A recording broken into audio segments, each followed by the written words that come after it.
Russia recaptures Kursk region and attacks central Kiev. On January 17th, the Russian Defense Ministry announced that it had retaken control of more than 63% of the Kursk region, equivalent to 800 km of the total 1,200 km area that Ukraine had occupied since August 2024.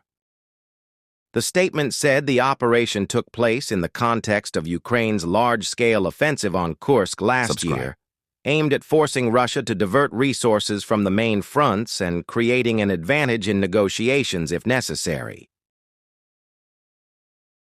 The Russian Defense Ministry also confirmed that in the first 2 weeks of 2025, Ukraine lost more than 570 pieces of military equipment in the region.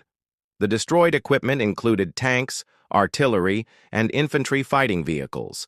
This information was quoted by RT, emphasizing the escalating tension between the two sides in Kursk region.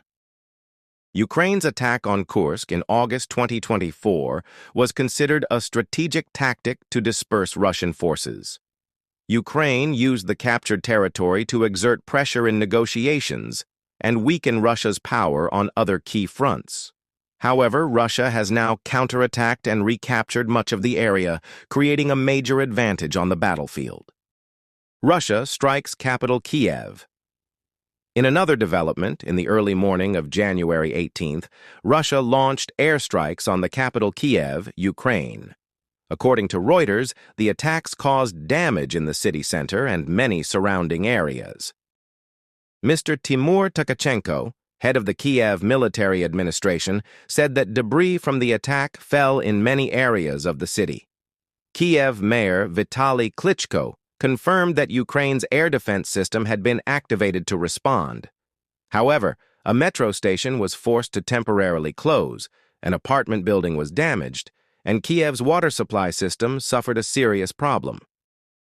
The Kiev government also issued a warning about the risk of drone and missile attacks, urging people to limit going out and find safe shelter. However, this warning was lifted after more than an hour when the situation temporarily stabilized. Escalating tensions. The war between Russia and Ukraine is increasingly tense, with continuous attacks and counterattacks. Russia's recapture of most of Kursk province shows a sharp increase in the military campaign from Moscow. Meanwhile, Ukraine is also under great pressure from Russian airstrikes, causing serious damage to infrastructure in Kiev.